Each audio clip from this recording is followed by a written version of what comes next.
บางสุระภิกขุสังคัสสะโอโนสิญญามะสาธุโนพันเตภิกขุสังโฆอิมานิอิจิวรานิบางสุระสัพพะริวารานิปฏิคันหาตุอามหากังทีครตังนิตายะสุขายะคณะเจ้าพระสงฆ์ผู้เจริญพวกเราทั้งหลายก็น้อมถวายพระไตรจีวรบางสกุลพร้อมด้วยเครื่องบริวารทั้งหลายเหล่านี้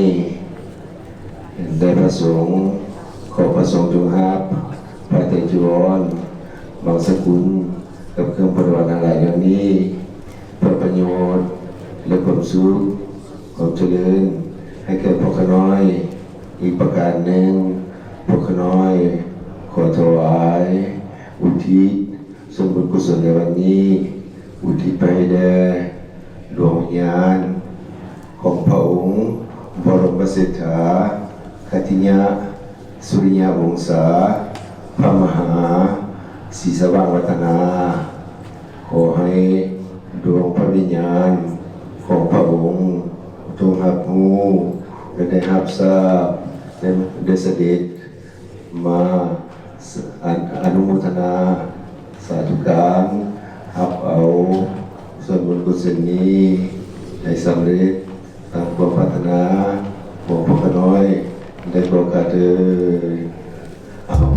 เอาไปวางไว้ใส่สีเดินไปสีเลยนี่มันวางไว้ที่โต๊ะเพราะกรรมการไปวางไว้ทั้งโต๊ะพี่เลยเด้อเอาไปเลยให้ทุกแม่ก็วางไว้ให้เลยแต่ได้ทุกแม่ได้ก็วางไว้กองบุญให้ทุกแม่มันวางก่อน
นะโมตัสสะภะคะวะโตอะระหะโตสัมมาสัมพุทธัสสะ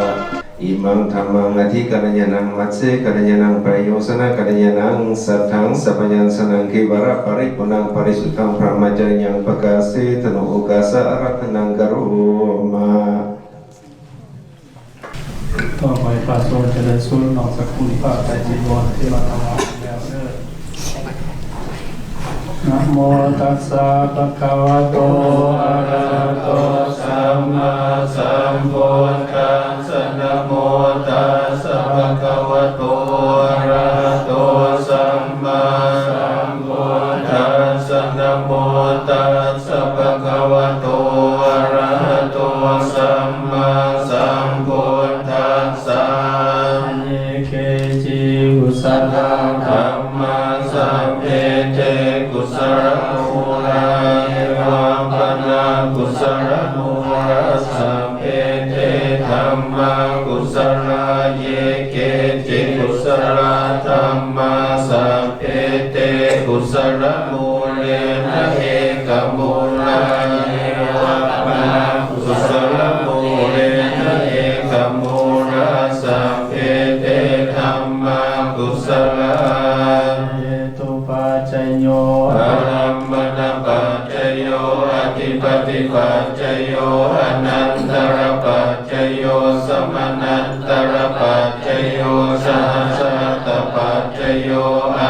มัญญปัจจโยนิสยปัจจโยอุปนิสยปัจจโยปุเรสัตปัจจโยปัสสะสัตตปัจจโยอเสวนปัจจโยกัมมปัจจโยวิภากปัจจโยอาหารปัจจโยอินทริยปัจจโยสานปัจจโยมัคคปัจจโยสัมปยุตตปัจจโยวิปยุตตปัจจโยอัตถิปัจจโยนัตถิปัจจโยวิคัตปัจจโยอวิคัตปัจจโยอนิจจาวัฏสังขาราอุปาทวายธรรมิโนอุปัชชิตวานิโรชันติเตสังอุปัสสโมสุโขอนิจจาวัฏสังขาราอุปาทวายธรรมิโนอุปัชชิตวานิโรชันติเตสังอุปัสสโมสุโขอนิจจาวัฏสังขาราอุปาทวายธรรมิโนอุปัชชิตวานิโรชันติเตสังอุปัสสโมสุโขสัพเพสัตตามรันติจามริสุจามริสเรตเทวะหังมริสามินัตติเมทะสังสยโยสาธุ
นะโมตัสสะภะคะวะโตอะระหะโตสัมมาสัมพุทธัสสะนะโมตัสสะภะคะวะโตอะระหะโตสัมมาสัมพุทธัสสะอิมังสุปะปัญญชนะสัมปันนังสาลีนังโภสนานังพุทธกามรังพุทธัสสะปุเสมะอายังบุสามะมะทีคารตังอิตายะสุขายะพกน้อยขอบูชาพระเข้าทิพย์ได้คุณพระรัตนตรัยมีพระพุทธเจ้าเป็นต้นขอการบูชานี้จงนำมาซึ่งความสุขความเจริญให้แก่พวกเขาน้อยพวกครอบครัวตลอดกาลนานเถิด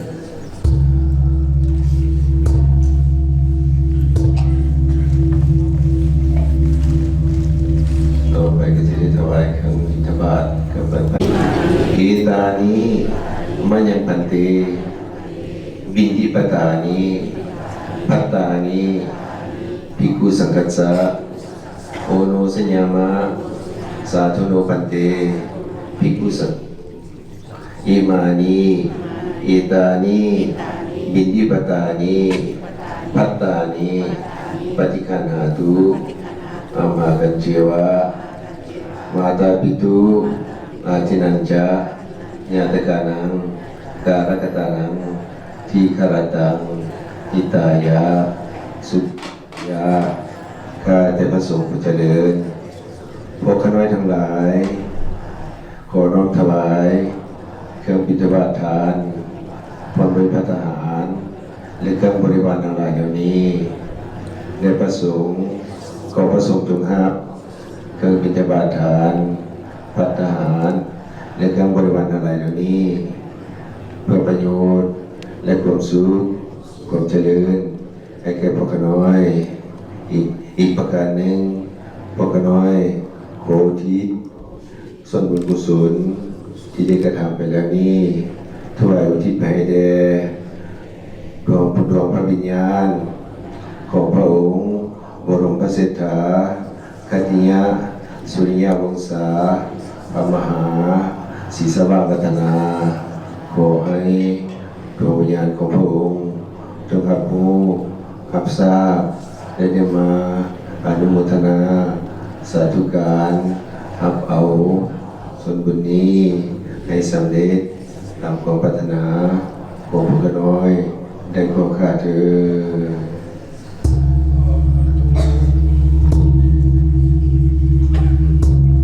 ซึ่งพี่น้องพร้อมกันคารวะพระรัตนตรัยนำกันกะนาวาจายาวาเจตัสสวะพุทเทกุกัมมังปะกตังวะญายังพุทโธปฏิคันหาตุอัจจยันตังกะลันตะเลสังมหิตุงวะพุทเท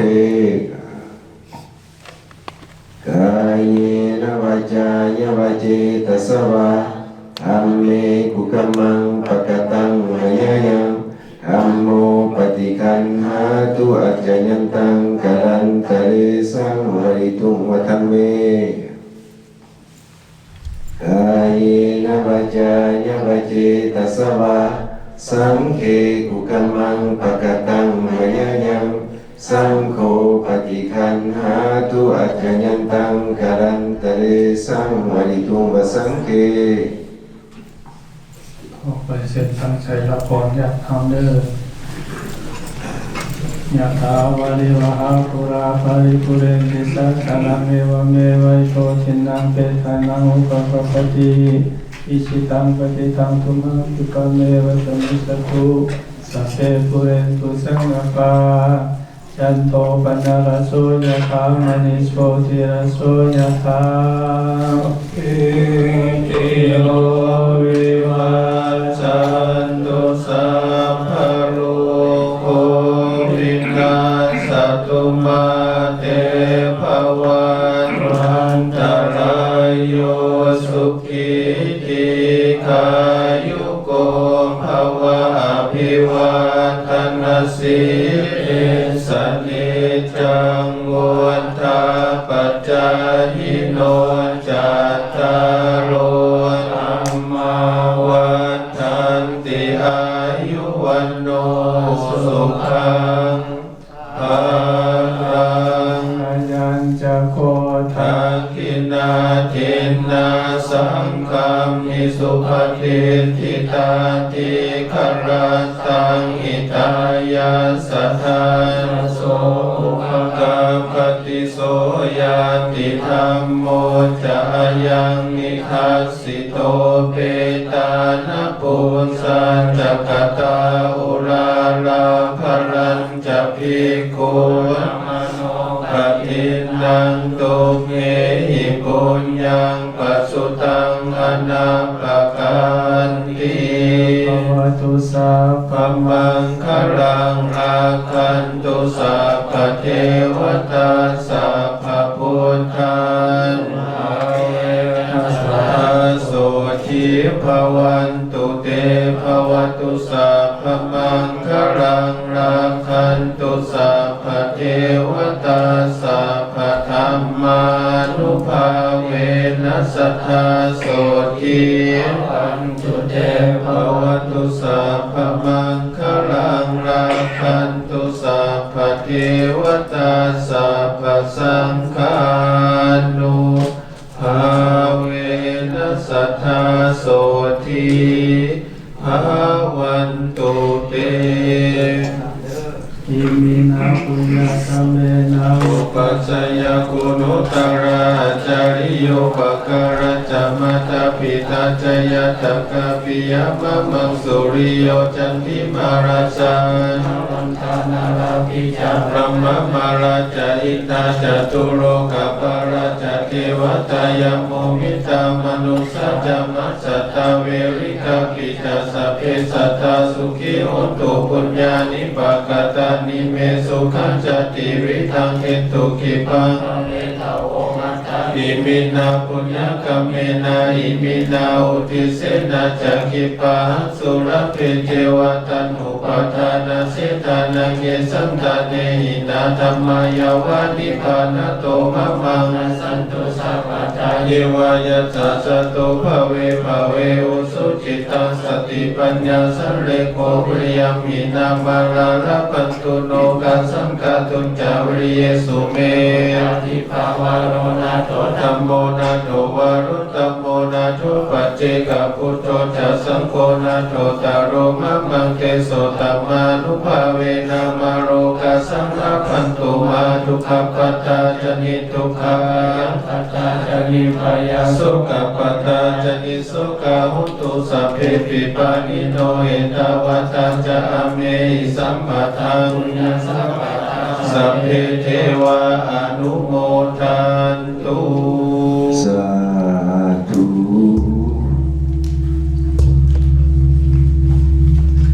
ขอสิ่งผู้ใดแข็งแรงเลยไปยกขันน้ำมนต์เรื่องอะไรเรื่องขันน้ำมนต์